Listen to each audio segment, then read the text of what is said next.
ሰላም አድማጭ ተመልካቾቻችን፣ ከአክብሮት ጋር ወገናዊ ሰላምታችን በያላችሁበት ይድረሳችሁ። ይህ በዓለም አቀፍ የፋኖ አስተባባሪ ኮሚቴ እየተዘጋጀ የሚቀርበው የማይጠይቅ ትውልድ በሚል አብይ ርዕስ ስር በተከታታይ የምናቀርበው ዝግጅታችን ነው። የአማራ ሕዝብ ዘመን ያዘመናቸውና ጊዜ የሰጣቸው ገዢዎች ባለፉት 50 ዓመታት በትከሻው ላይ ተጭነው የሐሰት ትርክት ፈጥረው ያልሰራውን ሰርቷል ያላለውም ብሏል በሚል አገር አቅንቶና ድንበር ጠብቆ ኢትዮጵያ እንደ አንድ ነፃ ሀገር በልህቀት ያቆያትን ነገድ ባይተዋር በማድረግ ፍትህ ተነፍቆ በአገሩ መጻተኛ አድርገውት ቆይተዋል።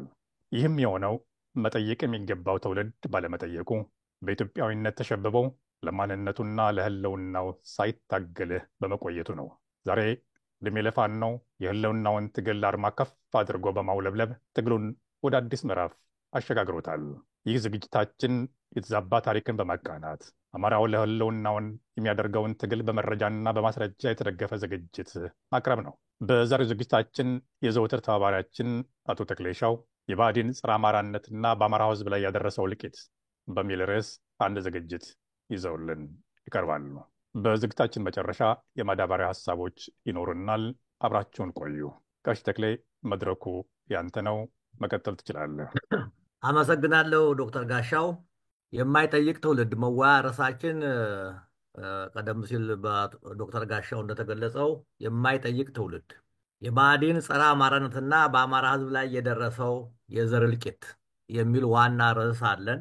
በዚህ ርዕስ ስር ብአዴን በማንና እንዴት ተመሰረተ፣ ሁለት በወያኔ አመራር ሰጭነት በኢህድን አስፈጻሚነት በአማራ ህዝብ ላይ የተፈጸመ ግፍ፣ ሶስት ብአዴን የኢህድን የእንግዴ ልጅ መሆን፣ አራት የአማራ ህዝብ በብአዴን ምስለኔነት የተፈጸመበት ግፍ እና መከራ፣ አምስት ብአዴን በአዴፓ እና በብልጽግና መጠሪያው በአማራ ህዝብ ላይ ያደረሰው እልቂትና ግፍ፣ ስድስት ብአዴን አዴፓ ብልጽግና አመራር በአማራው ህዝብ ላይ የተፈጸመ የዘር እልቂት፣ ሰባተኛ በኢህድን ብአዴን አዴፓ ኢህድን ውስጥ ዋናው ለአማራ ጠላት የሆኑት መዋቅራዊ ሰንሰለቶች የትኞቹ ናቸው፣ በግለሰብ ደረጃስ እነማን ናቸው የሚሉትን የሚተነተኑ ይሆናል። ብአዴን በነማንና እንዴት ተመሰረተ? 1972 ዓ.ም ማዕከላዊ መንግስት በምስራቅ የሶማሊያን ወረራ ገፍትሮ በመሃልና በከተሞች የኢሃፓን ህዋሶች አዳክሞና አንጻራዊ ጥንካሬ አሳይቶ በሰሜን ሻዕቢያን የአስመራን ዙሪያ ለመገፍተር ሁሉም ነገር ወደ ሰሜን ጦር ግንባር በማለት ለ1974ቱ የቀይ ኮከብ ዘመቻ ዝግጅት እያደረገ ወደ ልማት ፊቱን ያዞረበት ዓመት ነበር። በዚያው ልክ በአደረጃጀትና በስያሜ አገር አቀፍ የሆኑና ለኢትዮጵያ አንድነት ቆመናል ይሉ የነበሩ ኃይሎች የተዳከሙበት፣ ነገዳውያን ወይም ብሔርተኞችና አማራ ጠል አስተሳሰብ ያላቸው ድርጅቶች አንጻራዊ ጥንካሬ የያዙበት ዘመን ነበር። በመሆኑም ቀድሞ በኢትዮጵያዊነት ስም በ1964 ጀርመን ሀገር ተደራጅተው የነበሩትና በአገር ውስጥ መሰረታዊ ህዋሶችን መስርተው አገር አቀፍ ንቅናቄ ያደርጉት የነበሩት ኢሃፓና መኢሶን ከፖለቲካው መድረክ ተገፍተው በህይወት የተረፉት አመራሮችና አባሎች የተሰደዱበት ወይም እንደ ድርጅት ከእንቅስቃሴ የተገቱበት ዘመን ነበር። ስለሆነም ከወያኔ በፊት ቀደም ብረት አንስቶ አሲምባን ምሽግ አድርጎ ወደ ትጥቅ ትግል የገባው ኢሃፓ ትግራይ የትግሬዎች ናት፣ ከዚህ ኢትዮጵያ የሚል ድርጅት ሊኖር አይገባም በማለት ማገብት፣ ታሃት፣ ህወሓት በሚሰኙ ስሞች የተደራጀው አማራና ኢትዮጵያን ጠሉ የትግራይ ብሔርተኛ ኢሃፓ ኢሃሰ ከአሲምባ በጦር ኃይል ገፍትሮ አስወጣው። ከአሲምባ የተፈናቀለው ኢሃሰ ወይም ኢሃፓ ወደ ጎንደር፣ ወልቃይት፣ ጠገዴ፣ ጠለምት፣ በለሳና አርማጭሆ በተሰኙ ወረዳዎች ሪጅን በሚል መጠሪያ በማደራጀት ትግሉን ለመግፋት ወሰነ። ሆኖም በ1969 እስከ 1970 ባሉት ጊዜ ውስጥ የኢሃፓ አመራር ከድርጅቱ የትግል መርህ ውጭ ከተማ የነበሩ አመራሮች በዘሩ ክሸንና በክፍሉ ታደሰ የሚመሩት በአቋራጭ በከተማ ትጥቅ ትግል እና በመንግስት ግልበጣ ዓላማችን ይሰካል በሚል እሳቤ የመኢሶንና የደርግ አባላትን ደጋፊዎች ናቸው ባሏቸው ሰዎች ላይ ባደራጇቸው ስኳዶች አማካይነት በርካታ ሰዎችን ገደሉ። በደርግ ውስጥ በነበሩ አባሎቻቸው አማካይነት መንግስቱ ኃይለማርያምና መሰሎቻቸውን ከስልጣን ለማስወገድ የተለያዩ ሴራዎችን ሰሩ። ከሻዕቢያ ጋር ቅንጅት በመፍጠርም በመንግስቱ ኃይለማርያም ላይ የመግደል ሙከራ አደረጉ። ይህ ድርጊትም የቀይ ሽብር ዘመቻን አስከተለ። የቀይ ሽብር ዘመቻውን በከተሞች የኢሃፓ ህዋሶች ላይ ግንኙነት መቋረጥና ማዳከምን አስከተለ። በገጠር የፓርቲው ወታደራዊ ክንፍ የነበረው ኢሃሰ በወያኔ ከትግራይ ተገፍቶ ከመልቀቁም በላይ በአመራር ውስጥ በተፈጠረው የአስተሳሰብ ልዩነት በተለይም ዘሩክሸን ለስልጣን ባለው ጉጉትና ከብርሃነ መስቀል ጋር በገባው እሰጥ አገባ እርሱን ከኃላፊነቱ ለማስወገድና በምትኩ በተማሪዎች ማህበር እንቅስቃሴ ከሌሎቹ አንጻር የጎላ ሚና ባልነበረው የቅርብ የስጋ ዘመዱ በሆነው ተስፋዬ ደበሳይ ለመተካት በአመራር ውስጥ ክፍፍልና ቡድነኝነት እንዲፈጠር አደረገ። በዚህም ዘሩክሸን ቡድንተኝነት ዙሪያ ያሉ ድርጅቶች የድርጅቱ አመራሮች በተማሪዎች እንቅስቃሴ ውስጥ ጉልህ ሚና የነበረውን በ1961-62 ከባህር ዳር አውሮፕላን ጠልፎ ሱዳን፣ አልጄሪያ ከ7 ጓደኞች ጋር የገባውን የሰራዊቱን መሪ የድርጅቱን ወሳኝ ሰው ብርሃነ መስቀል ረዳን ከኃላፊነቱ ሲያስወርድ ጌታቸው ማሩ የኢሃፓ መሰረት የሆነውን የአብዮት ቡድን መሪን እና አባሎቹን በአዲስ አበባ በአሰቃቂ ሁኔታ ሲገድል ይርጋ ተሰማ ወይም መዝሙርን እና ሌሎቹን በአሲምባ በአሰቃቂ ሁኔታ ረሸነ። የድርጅቱን አንድነት የአባላቱን ጽናትና ቁርጠኝነት እያላላ እየተዳከመ እያዳከመው ሄደ። በነገራችን ላይ ከባህር ዳር አውሮፕላን ጠልፈው ወደ ሱዳንና አልጄሪያ የገቡት የኢሃፓ መስራቾች አንደኛ ብርሃነ መስቀል ረዳ ትግሬ፣ ሁለተኛ ኃይለ ኢየሱስ ወልደ ሰንበት ጉራጌ፣ በኋላ ላይ ከአሲምባ ከብርሃነ መስቀል ጋር ባለመግባባት እጃቸውን ከሰጡ ሰዎች መካከል አንዱ የነበረና በከተማ ልማት ሚኒስቴር ተቀጥሮ ሲሰራ በ1967-69 ላይ በኢሃፓ ሂልተን ሆቴል አካባቢ በዋናው አውራ ጎዳና ላይ የተገደለ፣ ሶስተኛ ማኑኤል ወይም ግርማይ ገብረ ኢየሱስ የሻዕቢያ አባል የነበረ ኤርትራዊ ከሻዕቢያ ከርቶ እጁን ለመንግስት የሰጠ፣ ኢሰፓኮ ሲመሰረት የኤርትራ የኢሰፓኮ ኮሚቴ የርዕዮተ ዓለም ጉዳይ ኃላፊ የነበረ፣ በኋላም ወደ ብሔረሰቦች ጥናት ተቋም ተዛውሮ ለስራ ወደ ውጭ ሲላክ ከርቶ የቀረ ክዳት የባህሪ የሆነ ሰው ነው። አራተኛ ብንያም አዳነ የትዕግስት አዳነ ወንድም ትግሬ፣ አምስተኛ አብዲሳ አያና ኦሮሞ፣ ስድስተኛ እያሱ አለማየሁ ኤርትራዊና አማራ፣ ሰባተኛ ገዛኝ እንዳለ ጉራጌ ናቸው። ኢሃፓ በውስጥም በውጭም ችግር ውስጥ በገባበት ሁኔታ ውስጥ 1972 ላይ የድርጅቱ ችግሮች መርምሮ ጠንካራ አመራር ለመፍጠር የሰራዊቱን አዛዦች፣ ኮሚሳሮችና የተመረጡ አባላትን ያካተተ ጉባኤ እንዲካሄድ፣ ጉባኤውም አርማጭሆ ሱዳን ድንበር እንዲሆን ይወስናል።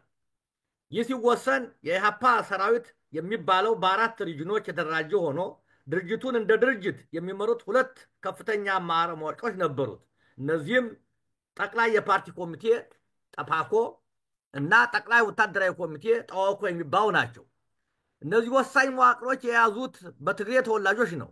እነዚህም አንደኛ ዘሩክሸን በትውልድ ትግሬ፣ ሁለተኛ ዳዊት ስዩም በትውልድ ትግሬ፣ ጌዲዮን በትውልድ ኤርትራዊ፣ አብዲሳ አያና በትውልድ ኦሮሞ፣ ገብሩ ገብረወልድ በትውልድ ኤርትራዊ፣ ገዲዮን በትውልድ ኤርትራዊ፣ ጋዙ ወይም ገብሩ መርሻ በትውልድ ጉራጌ ነበሩ።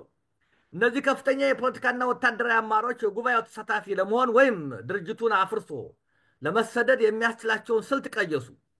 ይህም የሰራዊቱን የነገድ ስብጥር ማወቅ የሚል ነበር። ለዚህም በየሪጅኑ ያለው ሰራዊት የነገድ ስብጥር ምን እንደሚመስል ተሰርቶ እንዲቀርብ መመሪያ ሰጡ።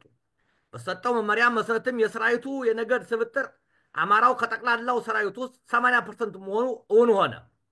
ይህ ሀቅ ያስደነገጣቸው የኢሃፓ ከፍተኛ አመራሮች አማራን ከስልጣን ልናስወግድ በረሃ ገብተን መልሰን አማራን የስልጣን ባለቤት ማድረግ የለብንም በማለት አብዲሳ አያና የሰራዊቱ ዋና አዛዥ፣ ዳዊት ስዩም፣ ጌዲዮንና ጋዙ የተባሉት የተጠራው ጉባኤ እንዳይካሄድ ቀድመው ወደ ሱዳን በመግባት ሰራዊቱ እንዲበተን አደረጉ። ከነርሱ በፊት ዘሩክሸን ታጋውን በትኖ ቀድሞ ሱዳን የገባ እንደነበር የተለያዩ መረጃዎች ያሳያሉ።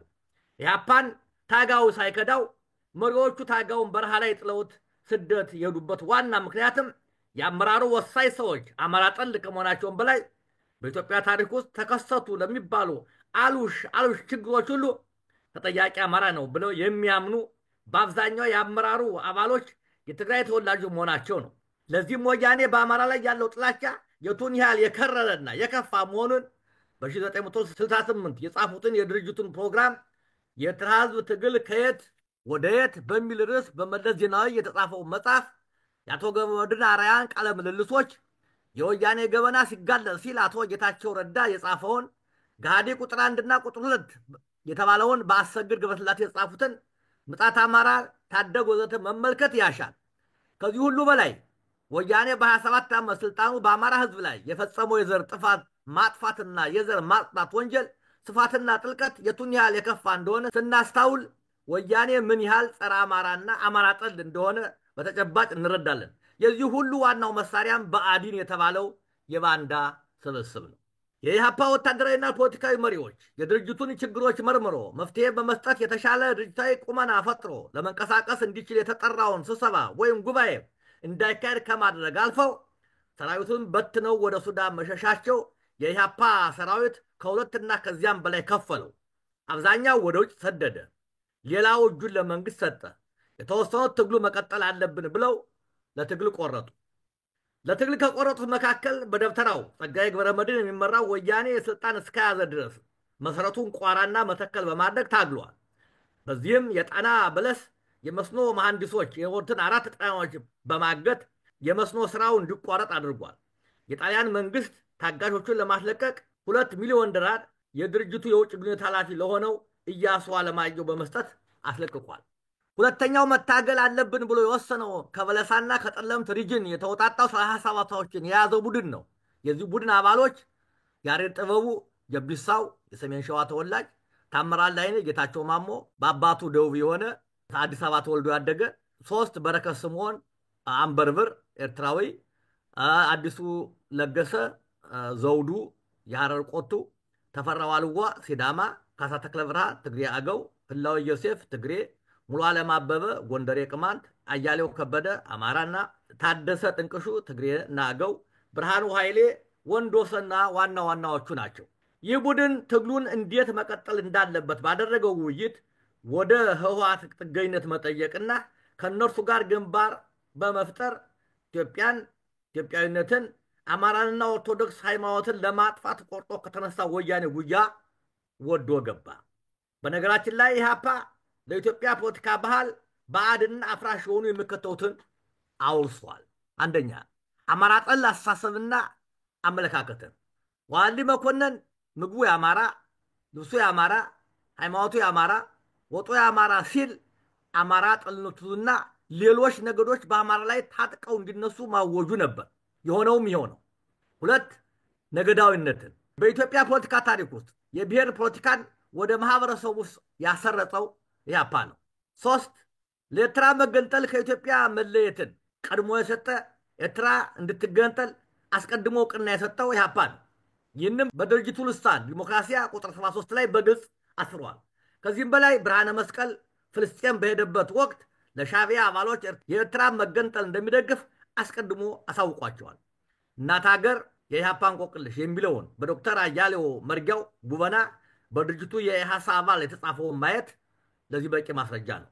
4 ድርጅታዊ አሰራርን ውሳኔዎችን ለማስወሰንና ለማጽደቅ የፈለጉትን ግለሰብ ለሆነ ቦታ ለማስቀመጥ ወይም ለማንሳት በማሳመን መረጃ በማቅረብ ሳይሆን በሚስጥር በተወሰኑ ሰዎች በሚከወኑ ስራዎች በሐሰት ጭምር ውሳኔዎችን መወሰን፣ ከነርሱ ማለትም ከመሪዎቹ አመለካከትና አካሄድ ውጭ ሐሳብ የሚያቀርቡ ግለሰቦችን የተለዩ ስሞችን ሰጥተው ከማሸማቀቅ አልፈው ይደበድቡና ይገድሉ ነበር። ይህ አሰራር የተጠነሰሰውና እየሰፋ ሄደው በአዲስ አበባ ዩኒቨርሲቲ የተማሪዎች ማህበር አሰራር ውስጥ ነው።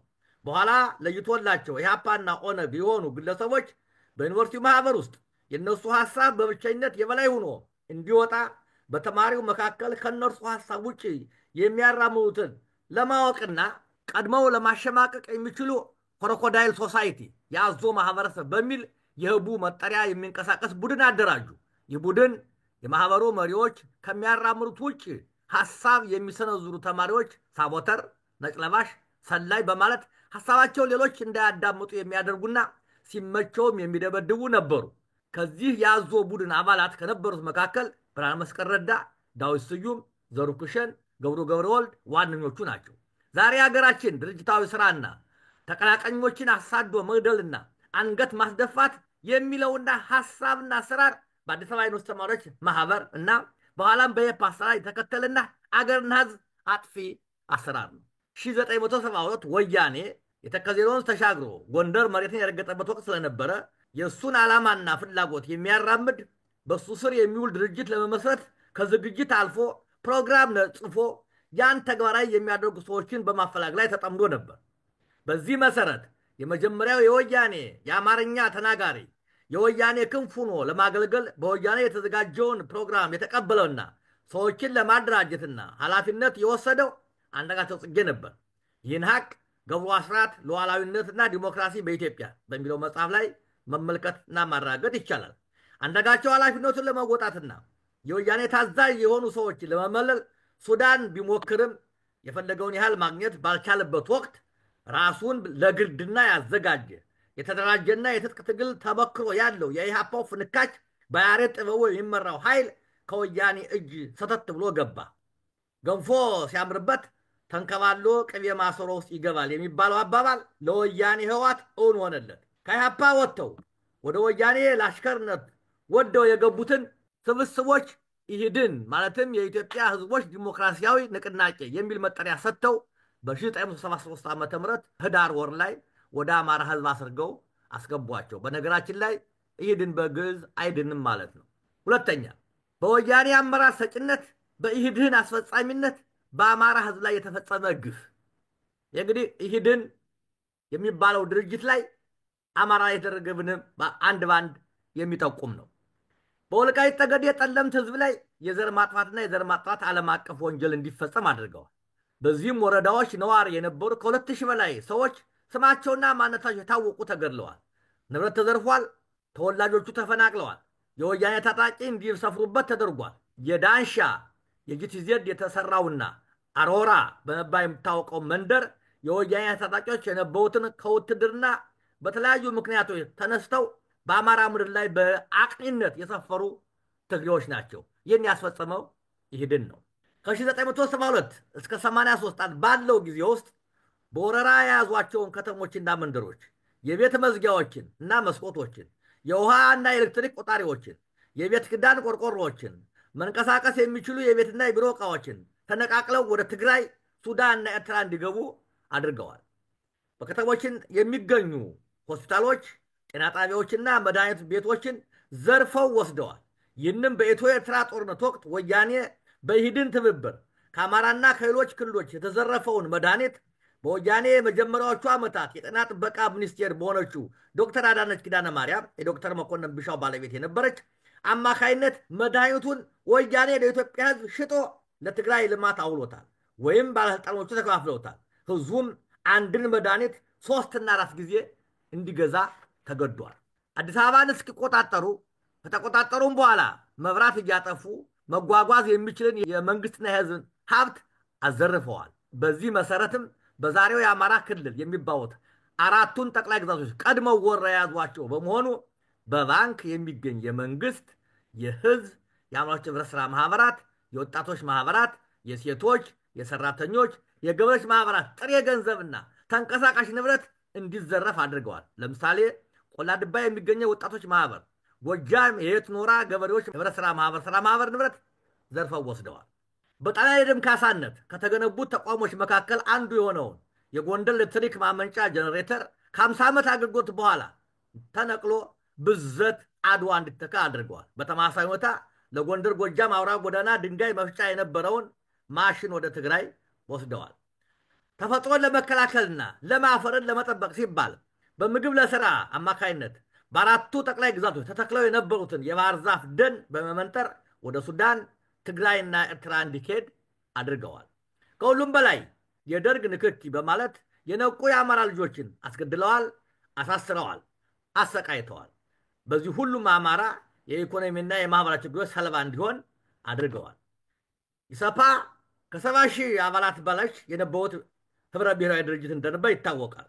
ወያኔ ኢህአዴግ ደርግ ኢሰፓን በጠላትነት ፈርጆ ድል ሲቀናው በኢሰፓ ውስጥ የነበሩትን አባሎች ትግሬዎቹን ህወሓት፣ ኦሮሞዎቹን ኦነጎችና ኦህዴዶች፣ ደቡቦቹን ደህድን ሐረሪዎቹ ሌሎችንም የየብሔረሰቦችን ድርጅቶች ተቀብለው ሰላማዊና ማህበራዊ ህይወታቸውን እንዲመሩ ሲያደርጉ አማራዎቹን ብአዴን እንደ አውራ ጠላት በመቁጠር በመግደል፣ በማሰር፣ ከስራ በመፈናቀልና በማሰደድ ኢህድን ተበቅሏቸዋል። አማራውን ነፍጠኛ፣ በዝባዥ፣ ጨቋኝ፣ ትምክተኛ የሚል ስሞችን በመስጠት ተዋራጅ፣ ተሰዳጅ፣ አንገደፊ ለማድረግ ግንባር ቀደም ሚና ተጫውተዋል። አለምነው መኮንን የተባለው ባንዳ አማራው ምን ብሎ እንደሰደበውና እንዳዋረደው ምንጊዜም የአማራ ወጣት የሚረሳው አይሆንም። በሌላ በኩል ፋሲል ግንብ በየከተሞቹ መግቢያና መውጫ ላይ ትምክተኞችን፣ ነፍጠኞቹን ወዘተ እንደመሰሳለን የሚሉ አማራውን ከሰውነት በታች ለማድረግ ወጣቱን ትውልድ ተዋራጅና አንገደፊ ለማድረግ የሚያስችሉ መፈክሮችን በቋሚነት በመትከል በማህበረሰቡ ፍርሃትና ተሸናፊነት እንዲነግስ አድርገዋል። ከኢህአፓ ወጥተው በኢህድን ስም የወያኔ ጉዳይ አስፈጻሚ ከሆኑት ግለሰቦች መካከል የሚከተሉት ለአብነት የሚጠቀሱ ናቸው። ከላይ ቅድም የተወሰነ ነግሬያቸዋለሁ፣ ግን ለማጠናከር ነው። ያሬድ ጥበቡ፣ ታምራት ላይኔ፣ በረከት ስምዖን፣ አዲሱ ለገሰ፣ ተፈራ ዋልዋ፣ ካሳ ተክለ ብርሃን፣ ህላዊ ዮሴፍ፣ አያሌው ከበደ፣ ብርሃን ኃይሌ ግንባር ቀደምቶቹ ናቸው። በእነዚህ ግለሰቦች አስኳልነት የተደራጀው ኢህድን ብአዴን የወያኔ መንገድ መሪ ሆኖ ወደ መሃል ሀገር ሲገባ በየከተማውና በየገጠሩ በማጋለጥ ስም ከድርጅቱ ኢህአፓ ተፋተናል ያሉትን በነበራቸው የጥንት ግንኙነት መሰረት የፍላጎቶቻቸው አስፈጻሚ እንዲሆኑ አድርገዋቸዋል። በ1983 አዲስ አበባ ሲገቡም ፎረም 84 በሚባል መሰባሰቢያ ስም የኢህአፓ አባላትን መልሶ በመልመል የኢህድን አባላት አድርገዋቸዋል። ታየ አጽቀ ሥላሴ የዚህ ስብስብ ውጤት ነው። በጥቅሉ ኢህድን ብአዴን መሰረቱም ሆነ ጭምጭሙ ኢህአፓ ነው። ይህንም ታምራት ላይኔ ጠቅላይ ሚኒስቴር በነበረበት ወቅት ማለዳ ለተሰኘው የብአዴን መጽሔት የኢህአፓ ህጋዊ ወራሾች እኛ ነን በማለት ማወጁን እናስታውሳለን። 3 ብአዴን የኢህድን እንግዲህ ልጅ መሆን ከ1983 ዓመት ግንቦት ወር ጀምሮ ህወሓት አምቦልብሎ በፈጠራቸው ኢህድን፣ ኦህዴድና ኢዴመአን የኢትዮጵያ ዲሞክራሲያዊ መኮንኖች ንቅናቄ በዓለምሸት ደግፌ ይመራ የነበረ በተሰኙት ወዶ ገብ ግለሰቦች ስብስብ ኢህአዲግ የሚል መጠሪያ ሰጥቶ የኢትዮጵያን ማዕከላዊ መንግስት ስልጣን መቆጣጠሩ ይታወቃል። ኢህአዲግ ከሰሜን ወደ ደቡብ ሲያቀና ኦነግ በተሰኔው የሶስቱ ድርጅቶች ማለትም ህወሓት፣ ሻዕቢያና ኦነግ በደረሱበት አገርን እንደ ዳቦ የመሸንሸን እቅድ ኦነግ ምስራቅና ደቡብ ምዕራቡን የሀገራችን ክፍል እንዲቆጣጠር እድል አገኘ።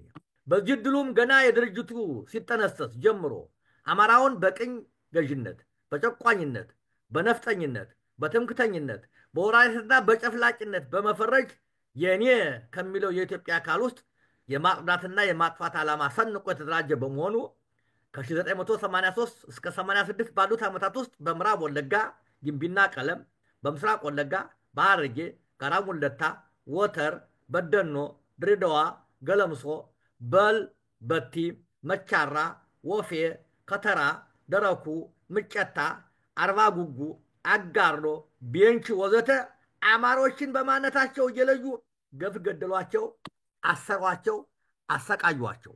በሕይወት እያሉ አካላቸውን እየቆረጠ ተበልቷል። ይህን ብአዴን ከመከላከል ዘሎ አባይን ተሻግሮ የሄደ አማራ ወራሪና ጨፍጫፊ ነው በሉት እያለ በትር ያቀብል ነበር።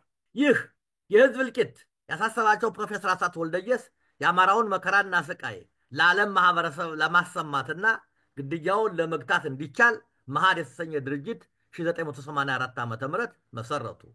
የመሃድ መመስረት የአማራውን ማህበረሰብ በማነቃነቁ በመለስ ዜናዊ የሚመራውን ኢህአዴግን ስጋት ላይ ጣለው። ይህን ስጋት ለመቋቋም ኢህድን የተሰኘውን ወዶ ገባ የወያኔ አሽከር ድርጅት ስሙን የአማራ ብሔራዊ ዲሞክራሲያዊ ንቅናቄ ብአዴን በማለት በመለወጥ አማራው የራሱ ድርጅት አለው ለማሰኘትና የመሃድን እንቅስቃሴ ለመግታት ዓላማው አድርጎ በ1985 ኢህድን ወደ ብአዴን ለወጠው።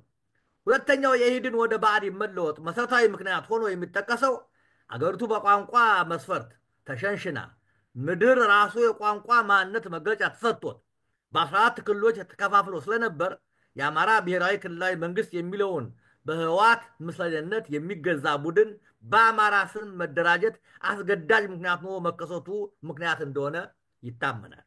4 የአማራ ህዝብ በብአዴን ምስለኔነት የተፈጸመበት ግፍና መከራ አማራ ጠል የሆነ ብቻ ሳይሆን የአማራን ማንነት የሚቀየፍና የአማራን ባህል፣ ሃይማኖት፣ ነባር እሴት ለማጥፋት የተቀመረውን ህገ መንግስት ተብዬ አምነው በመቀበል አማራ ህገ መንግስታዊና መዋቅራዊ የዘር ማጥፋትና የዘር ማጥፋት ወንጀል ተጠቂ እንዲሆን በአስፈጻሚነት ብአዴን ሰርቷል። የወያኔ ዓላማ አስፈጻሚ በመሆን ወያኔ አድርጉ ያላቸውን ሁሉ በማድረግ አማራው በኢኮኖሚ በማህበራዊና ፖለቲካዊ ተሳትፎ እንዳይሆን በአንጻሩ ተጠቂና ተዋራጅ እንዲሆን ከአካላዊ እስከ ስነልቦናዊ ጥቃት ተጠቂ እንዲሆን አድርገዋል።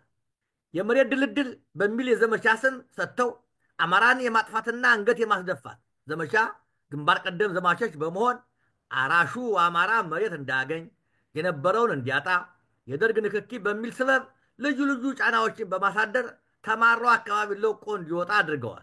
ለምን ያወትን ገለዋል፣ አስረዋል፣ አፈናቅለዋል። ሽፍታ ምንጠራ በሚል ስም ከአንድ ጊዜ በላይ በአማራ ህዝብ ላይ በመዝመት ከትውልድ ትውልድ የተሸጋገሩ ቢላዋዎች፣ ማጭዶች፣ አካፋዎች፣ መዶሻዎች፣ ቆመጦች፣ ዘንጎችና ዱላዎች ተዘርፈዋል። መንደድ የሚችሉት እንዲነዱ አድርገዋል። ማንም እንደሚገነዘበው አማራው እግረ ተከል ከሆነ ጊዜ ጀምሮ ቢችል የጦር መሳሪያ አለበለዚያ በትር መያዝ ባህሉ ነው። በትርን፣ ዱላን፣ ዘንግን፣ ቆመጥን እንደ ድምፅ አልባ መሳሪያ በመቁጠር ሁሉንም ዘርፈዋል። ወንዱ አማራ እንደ ሴት ባዶ እጁን እንዲሄድ አድርጎታል። ይህ ብቻ አይደለም። መለስ እንዳለው ቀረርቶና ፉከራ የአማራውን ወኔ በ10 እጥፍ ያሳድገዋል። ስለሆነም በየትኛውም ቦታና ጊዜ እንዳይቅራራና እንዳይፎከር አድርገዋል። ወያኔ በጉልበት ከወሰዳቸው ወልቃይትና ጠገዴ፣ ጠለምት ወረዳዎች በተጨማሪ ራያን፣ ግጫውና መሰል መሬቶችን ለህዋት ወግደውና ፈቅደው ሰጥተዋል። በሸዋ አርበኛውን አስማረ ዳኘን፣ በጎጃም ሳሙኤል አወቀን፣ በጎንደር ጎቤ መልኬን፣ አስቻው ደሴን ተከታትለው ገድለዋል። በ2008 በተቀጣጠለው የአማራ የህልውና ትግል ውስጥ ድምፃቸውን ለማሰማት በአደባባይ የወጡትን በጎንደር ባህር ዳርና ወልዲያ ከተሞች ላይ አያሌ አማሮች ሙት፣ ቁስለኛና ተሳዳጅ እንዲሆኑ አድርገዋል። አዲስ አበባ ነዋሪ ከ60 በመቶ በላይ አማራ ነው። ይህን ከተማ የአማራ ነው ብለው በአማራ ክልል እንዲቆይ ከማድረግ ይልቅ ኦነግና ኦህዴድ የኦሮሞ ናት እያሉ ያዞ እንባ የሚያነቡትን እንደ ደረቃቅ በመቀበል አማራውን ከአጽመ ርስቱ እንዲነቀል አድርገዋል። ከሁሉም በላይ የሚገርመው ህገ መንግስቱ አዲስ አበባ እንደ አንድ ክልል ሆና እንድትደራጅ በራሷ ምክር ቤት እንደምትመራ የሚለውን ጥሰው ለኦህዴድ በማስረከባቸው አባቶቹ በቆረቆሯት በረራ በኋላም አዲስ አበባ አማራው የባለቤትነት መብቱ ብቻ ሳይሆን የመኖር መብቱን አሳጥተውታል። የአማራ ማንነት ያላቸውን ወልቃይት፣ ጠገዴ፣ ጠለምት፣ ራያ፣ ደራና መተከልን የራሳቸው ህገ መንግስት በሚፈቅደው መሰረት ተሟግተው የህዝቡን ማንነት ማስጠበቅ ሲቻላቸው የግቶቻቸው ፍላጎት አስፈጻሚ በመሆን አያሌዎች እንዲገደሉ፣ እንዲሰደዱና እንዲፈናቀሉ አድርገዋል። በ27 ዓመት ውስጥ የአማራ ክልል በሚባሉት ክፍለ ሀገሮች አዲስ ወይም ተጨማሪ መንገዶች፣ የኃይል ማመንጫዎች፣ ድልድዮች፣ ፋብሪካዎች፣ በጥቅሉ መሰረተ ልማቶች እንዲሰሩ ካለማድረጋቸውም በላይ የነበሩት እንዳይጠገኑ አድርገዋል። በዚህም ህዝቡን አንገደፊ አድርገውታል። በአንጻሩ በዓለም አቀፍና አህጉር አቀፍ ድርጅቶች ለሁሉም የኢትዮጵያ ግዛቶች እንደ አስፈላጊነቱ የሚሰጡትን ድጋፍ እርዳታዎች በአማራ ስም የመጣውን ወደ ትግራይ እንዲሄድ በማድረግ ክልሉ ማግኘት የነበረበትን ሁሉ እንዳያገኝ አድርገዋል። ምሳሌ ማዳበሪያ፣ ምርጥ ዘር፣ የወባ መከላከያ፣ የህፃናት አልሚ ምግቦች፣ ልዩ ልዩ መድኃኒቶች። በጥቅሉ በህዝብ ብዛትም ሆነ በተማረ የሰው ኃይል፣ በመሬቱ ለምነትም ሆነ በህዝቡ አራሽነት ከቁጥር ግቡ የማይባሉ ክልሎች በታች በትምህርት፣ በጤና፣ በኢኮኖሚ፣ በማህበራዊና ፖለቲካዊ ተሳትፎ ዝቅተኛና ተዋራጅ እንዲሆን የአማራ ጠሉ ወያኔ ጉዳይ አስፈጻሚ በመሆን አማራ ላለበት ዙሪያ ገብ ችግሮችና የህልውና ጥያቄዎች የከተቱት ብአዴኖች ናቸው። ከ1970 ጀምሮ እስከ 2007 ዓ.ም ባለው ጊዜ ውስጥ ከ5 ሚሊዮን አማራ በላይ መገደሉን፣ መሰደዱን፣ መሶሩን ሞረሽ ወገኔ የአማራ ድርጅት በ2007 ባስጠናው ጥናት አረጋግጧል።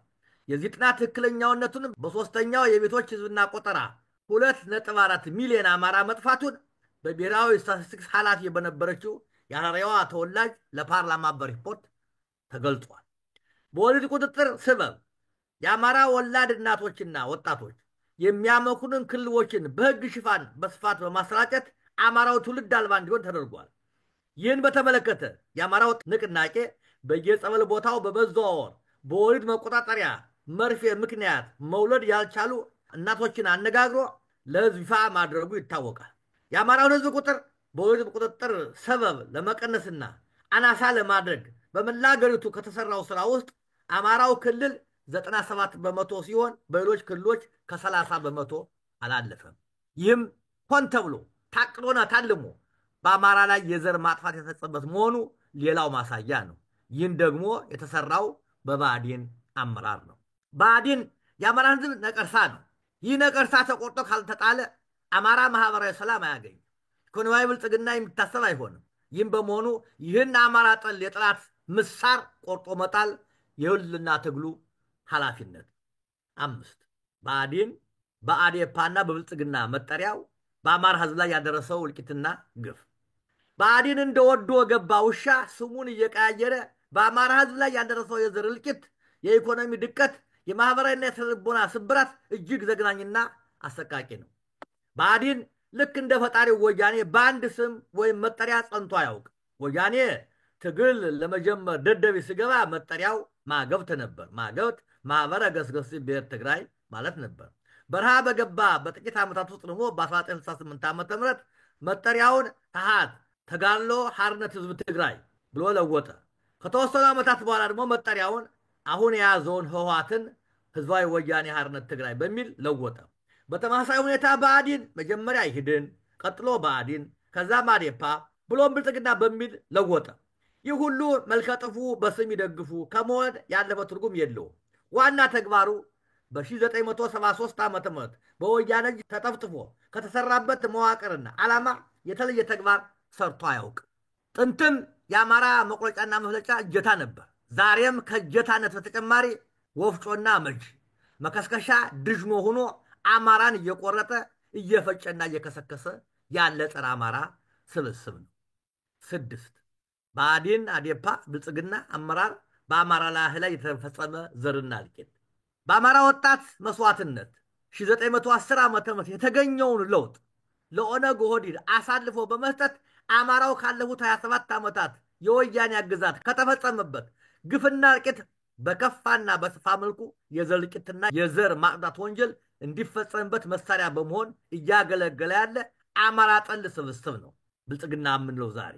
በዚህም መሰረት ላለፉት 6 ዓመታት በወለጋ እና በቤንሻንጉል ጉሙዝ ነዋሪ አማራዎች ላይ የተፈጸመውን ጅምላ ግድያና ማፈናቀል በብአዴን አዴፓና ብልጽግና እውቅና ትብብር የተፈጸመ የአማራ ዘር እልቂት ነው። ጀዋር መሐመድ ተከበኩ ብሎ ባሰማው የአማራን አጥፉልኝ ጥሪ በአዲስ አበባ፣ በአርሲ፣ በሐረርጌ የተፈጸመው የዘር እልቂት በብአዴን አዴፓ ብልጽግና እውቅናና ትብብር የተሰራ ግፍ ነው። አብይ አህመድ ቡድኑ የኦሮሞ ህዝብ በተለይም ወጣቱ አማራ ላይ ያለውን ጥላቻ አጎልብቶ ኦሮሚያ ክልል ውስጥ የሚኖሩ አማሮችን የኦርቶዶክስን ተዋህዶ ሃይማኖት ተከታዮችን ለማጥፋት ንብረታቸውን ለማውደምና ለመውረስ ታዋቂውን አቀንቃኝ ሃጫሉ ሁንዴሳን በሴራ አስገድለው አዲስ አበባ፣ ዝዋይ፣ አዳሚ ቱሉ፣ ቡልቡላ፣ አምቦሳ፣ አርሲ፣ አገርፋ፣ አርሲ ነገሌ፣ ሻሸመኔ፣ ሐረርጌ በገጀራና በሜንጫ የተጨፈጨፉት አማሮች በአዴፓ ብልጽግና እውቅናና ይሁንታ ነበር። አብይ አህመድ ኦሮሚያ የምትባል ሀገር በኢትዮጵያ ፍርስራሽ ላይ ለማዋለድ ላለው ዓላማ የዓላማዬ ተቀናቃኞች ይሆናሉ ብሎ ያሰበው የትግራይና የአማራ ህዝብ እንደሆነ ያምናል። ዓላማውን ለማሳካት እነዚህን ኃይሎች እርስ በርስ ማፋጀትና ኃይላቸውን ማዳከም እንዳለበትም ይረዳል። እነዚህ ሁለት ኃይሎች ካልተዳከሙ ኦሮሚያ የምትባል ሀገር ለመመስረት እንደማይቻል ለሁሉም የኦሮሞ ድርጅቶች ግልጽ ነው። በመሆኑም ውሻ በቀደደው ጅብ ይገባል እንደሚባለው ቀደም ሲል ለ27 ዓመት ወያኔ በአማራው ላይ ያራምድ የነበረውን ጥላቻና አማራን አጥፉት የሚለውን ዘመቻ አብይ የትግሬ ዘር በሙሉ የቀን ጅብ ካንሰር ብሎ በመፈረጅ ወያኔን ብቻ ሳይሆን ትግሬ በሆነ ሁሉ የህልውና አደጋ እንደተጋረጠበት እንዲያስብና በወያኔው ዙሪያ እንዲሰባሰብ ግፊት ሰጠው። ወያኔዎች ቀድሞም አማራ ጠል በመሆናቸው ብአዴን የተባለው የእነርሱ ፍጡር ከኦህዴድ ጋር አብሮ ከስልጣን መንበራቸው ያባራቸው እንደሆነ በግልጽ ስለሚያውቁ አብይ ሁሉንም ትግሬ በጥላትነት እንደፈረጀው ሁሉ እነርሱም ልክ 27 ዓመት በተጓዙበት መንገድ በመጓዝ አማራ ጠላትህ ነው፣ ሊያጠፋ ተነስቷል። ከአማራ ህዝብ ይልቅ የሱዳን ህዝብ ለአንተ ወዳጅ ነው። አማራ ላይ የምናዋርደው ሂሳብ አለን በማለት የትግራይን ህዝብ በነቂስ በአማራ ላይ እንዲዘምት ቀሰቀሱ፣ አደራጁ፣ አዘመቱ፣ መሩ። በዚህም ድፍን ወሎና ደቡብ ጎንደርና ሰሜን ሸዋን እጅግ አሰቃይ በመንገድ አዋቂ ልጅ ሴትና ወንድ ሳይል በግፍ ጨፈጨፉ። ከብቶችን ሳይታረዱ በቁመናቸው አካላቸው እየቆረጡ ተበላ። መሰረተ ልማቶች ወደሙ። የሚንቀሳቀስበት በሙሉ ተጫነ። መንቀሳቀስ የማይችለውን አወደሙት። በማይካድራና በጭና ዓለም ያወቀው የዘር ፍጅት ፈጸሙ። ይህን ሁሉ ሲሆን ኢዴፓ ብልጽግና የአብይ ፍላጎት አስፈጻሚ ነበር። አብይ ለዓላማዬ እንቅፋት ይሆኑብኛል ያላቸውን አማራና ትግሬን ደም ካቃባ፣ መሰረተ ልማቶችን ካወደመና የትግሬንም አቅም መንግስት ነኝ በሚለው እሳቤ በአማራና በሌሎች ነገዶች ትብብር ካዳከመ በኋላ አማራን ለመጨረሻ ጊዜ ኃይሉን ለመሰባበር ተዋራጅ ለማድረግ የትጥቅ ማስፈታት ከበሮ መደለቅ ጀመረ። ከአዋጅ አልፈው የአማራን ክልል ወታደራዊ አዛዥ ስር አውሎ የአማራን ዘር የማጥፋት ዘመቻ ከከፈተ ይኸውና 2 ዓመት ሊሆናት ወራቶች ቀርተዋል። በዚህ ዘመቻ የአገሩ መከላከያ ሰራዊት በነቂስ በአማራ መንደሮችና ከተሞች በመስፈር የዘር እልቂት እየፈጸመ ከመሆኑ በላይ የኦሮሚያ ልዩ ኃይል ፖሊስና ሚሊሻ የመከላከያውን ዩኒፎርም በመልበስ በአማራ ላይ አዝምቷል። የዚህ የተቀነባበረ ዘመቻ አስፈጻሚ ደግሞ አዴፓ ብልጽግና የተባለው የአማራ እንግዲህ ልጅ ነው። ያለ ኢዴፓ ብልጽግና ትብብር የአብይ አህመድ የአዲስ አገር የማዋለድ ዓላማ ሊሳካ ቀርቶ ሊታሰብ አይችልም። እናም የአማራው ጠላት ሆዳሙ አማራ ነው እንዳሉት ፕሮፌሰር አስራት አሁንም የአማራ ዋና ጠላት ኢዴፓ ብልጽግና የሚባለው ሆዳ አደር ስብስብ ነው። 7 በኢድን ብአዴን አዴፓና ብልጽግና ድርጅታዊ መዋቅር ውስጥ የአማራው ጠላቶች ጉዳይ አስፈጻሚ በመሆን የዘር እልቂት በአማራው ላይ የፈጸሙና ያስፈጸሙ መዋቅራዊ አካሎች እና ግለሰቦች። የላይ መዋቅሩን ባጭሩ ነው። እስካሁን ከላይ ጀምሮ ከኢህድን ጀምሮ እስከ ብልጽግና ባለው የብአዴን አደረጃጀት ውስጥ ከፍተኛ መዋቅሩ ነው ጉዳዮችን ያስፈጸሙና ያስፈጸሙ መዋቅሮች የሚከተሉ ናቸው። በየዘመኑ የኢህአዲግ ብልጽግና ማዕከላዊ ኮሚቴ አባሎች የነበሩ፣ በየዘመኑ የኢህአዲግ ብልጽግና ስራ አስፈጻሚ ኮሚቴ አባሎች የነበሩ፣ በየዘመኑ የህዝብ ተወካዮች እና የብሔረሰቦች ምክር ቤት አባላት የነበሩ፣ በየዘመኑ የፌዴራል መንግስቱ የካቢኔ አባላት የነበሩ፣ በየዘመኑ የአማራ ክልል ብሔራዊ ክልላዊ መንግስት የሸንጎ አባላት የነበሩ፣ በየዘመኑ የአማራ ክልል ካቢኔ አባላት የነበሩ፣ በየዘመኑ የዞን ፓርቲ ኮሚቴ አመራሮች እና የካቢኔ አባላት የነበሩ፣ በየዘመኑ የወረዳዎች የፓርቲ ኮሚቴዎችና የካቢኔ አባላት የነበሩ በዚህ መዋቅር ውስጥ ያሉ በአማራው ላይ ዘር እንዲፈጸምበት አመራር የሰጡ ሐሳብ ያዋጡ ተግባሩን የፈጸሙ ናቸው። በእነዚህ መዋቅሮች ውስጥ ለተከታታይ ዓመታት ውስጥ ለወያኔና ኦህዴድ ኦነግ ዓላማ ማስፈጸሚያ ዋና መሳሪያና ገረድና ሎሌ በመሆን በአማራን ያስጨፈጨፉ ማንነቶቹ እነማን ናቸው? በርካታ ሰዎች ናቸው። የታወቁትን ግን ስም መጥራት ብዙ ጊዜ ጥሩ አይደለም፣ ግን እንጋፈጠዋለን።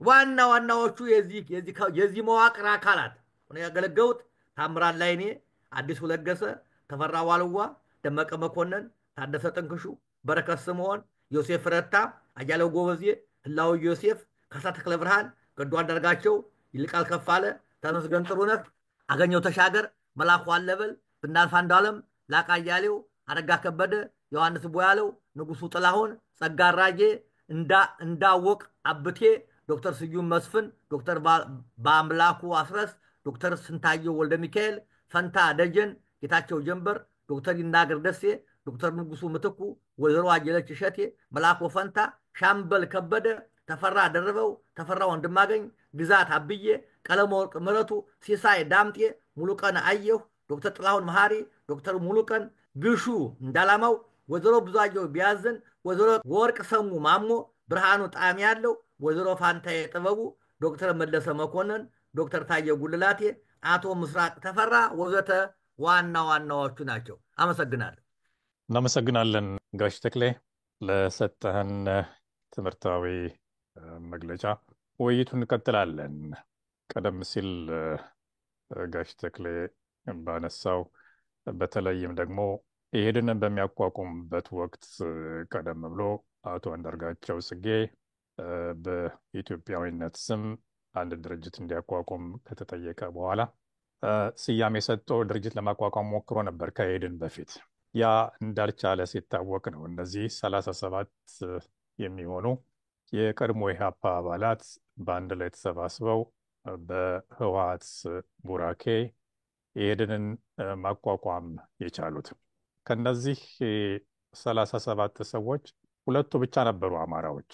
ቀሪዎቹ የተለያዩ ነገዶች አባላት የነበሩ ሰዎች ናቸው። እንግዲህ እነዚህ ናቸው በኋላ ብአዴንን የወለዱት። ልብ በሉ፣ ከነዚህ 37 ኢህዴንን ከመሰረቱ ሰዎች ሁለት ብቻ ነበሩ አማራዎች።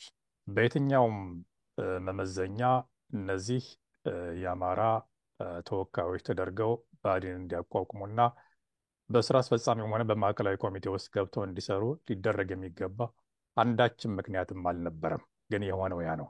ይህን ስናነሳ በነገራችን ላይ ገዱ አንዳርጋቸው ከጥቂት ወራት በፊት አንድ ወረቀት በትኖ ነበረ።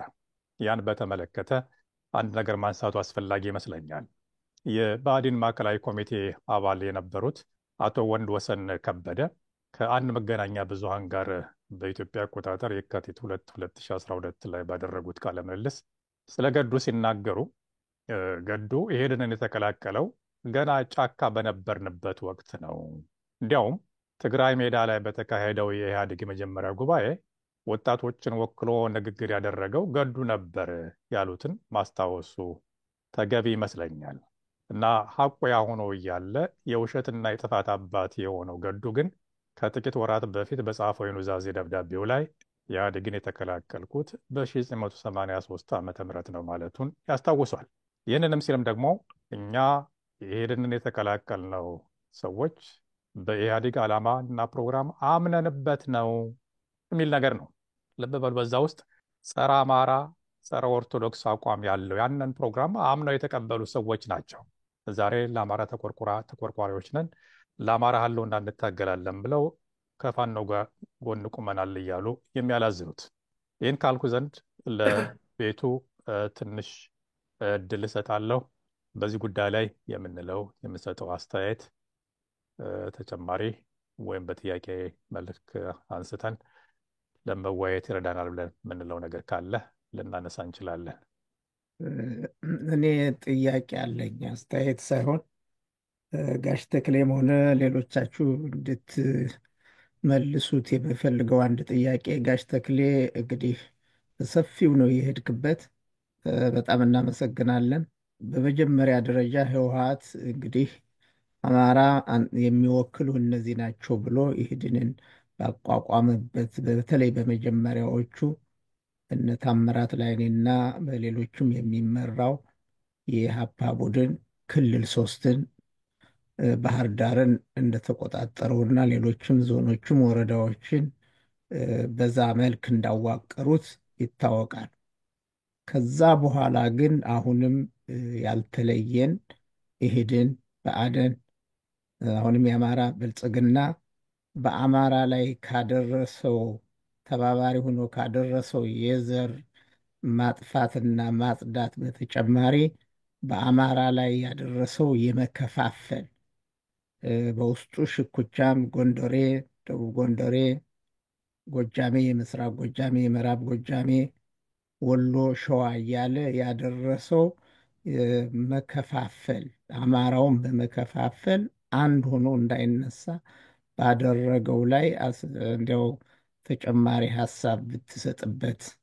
ይሄ ለህልውና ትግሉም ቢሆን አሁንም የሚታዩ የብአዴናውያን አስተሳሰብ በአውራጃ በጎጥ ብአዴን ያመጣው በመሆኑ ይህም ደግሞ በአማራው ላይ ከሚደርሰው የዘር ማጽዳት እና ማጥፋት ተለይቶ የማይታይ በመሆኑ በዛ ላይ ያለ አስተያየት ምንድን ነው?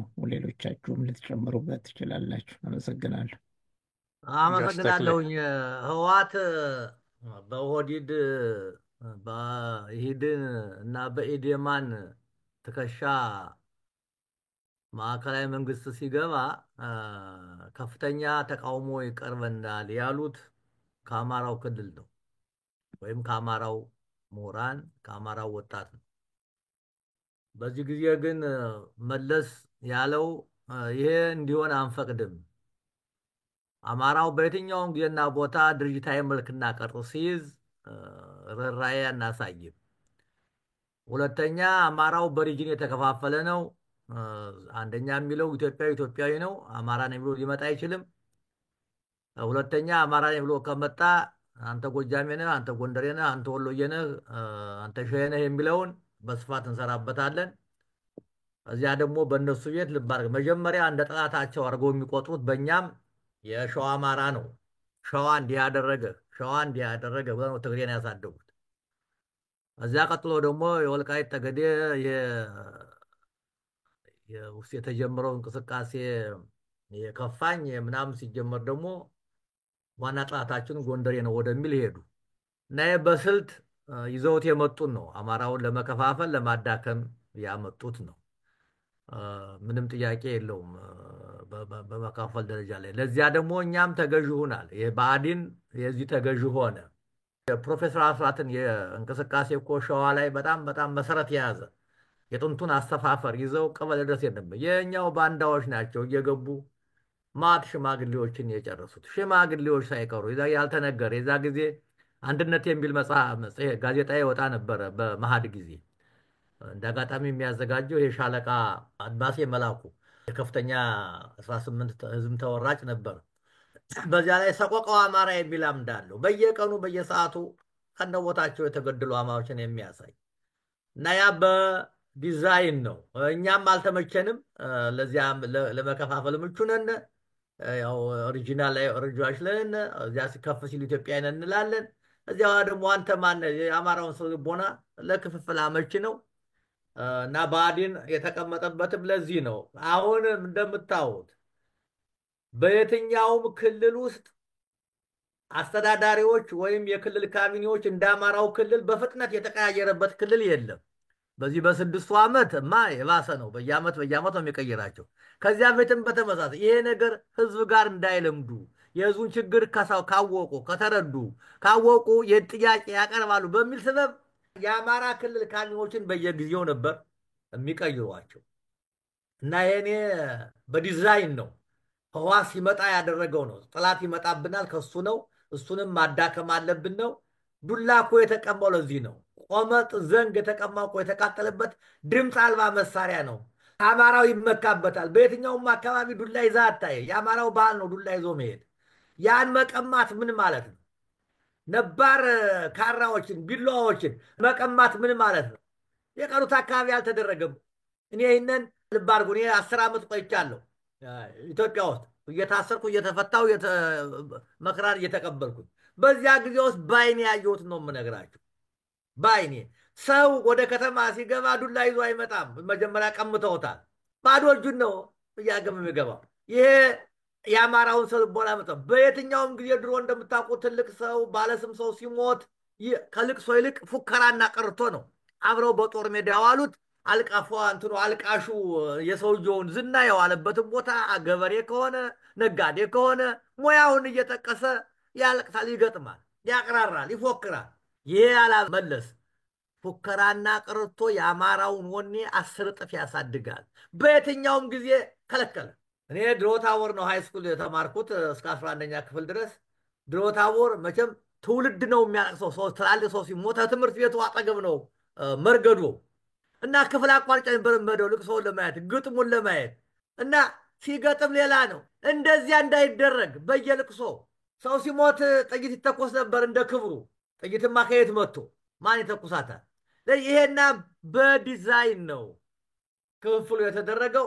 ያንም ብአዴን አስፈጻሚ ሆነ። እከሌ መጣብህ እያለ ታስታውሳለህ? ጉራ ፈርዳ ላይ የተፈናቀሉ 78,000 አማራዎች ለምን ተፈናቀሉ ሲባል እኮ የሰጠው መልስ እንደዚህ እኮ ዛፍ ሊቆርጡ ሄዱ የምስራቅ ጎጃም አማራዎች ናቸው አለ። ልብ አድርግ፣ ከፈላቸው። ከጎጃም ስታሲክስ ኑሮት አይደለም። የተወሰኑ ሰዎች ተሰጥቶታል ከጎጃም ይሄዱት። 78,000 ሰው በሙሉ ከጎጃም ሊሄድ አይችልም። እዛ ጊዜ የተሰደደ ማንም ሰው ይሄዳል። እና ይሄ ሆን ተብሎ የአማራው አንገት ማስደፊያ ነው። አሁንም ያለው አማራ ያጠቃናል ነው። የዛም ጊዜም ትግሬዎቹም አማራ ያጠቃናል ነው። ለዚህ አማራው ማዳከሚያ በስልት የተሰራ ነው። ለዚህም ነው አማራ ያልሆኑ በባዕዲን ውስጥ እኮ ስልጣን የያዙ ሰዎች እከሌ የሚባል ስም እኮ አይጠቅስልም። አሁን ስም የሚጠራው አዲሱ ለገሰን የትኛው ጎጃም፣ የትኛው ሸዋ፣ የትኛው ጎንደር ነው የሚያውቀው? ደግሞ የአጅሮች ልጅ ነው፣ የጠንካሮች ልጅ ነው። ስሙ ሊጠራ አይችልም። የሰባሰቧቸው እኮ ትናንትና ነጋዴ ነህ፣ መጫኛ ነካሽ ነህ ይሉሃል።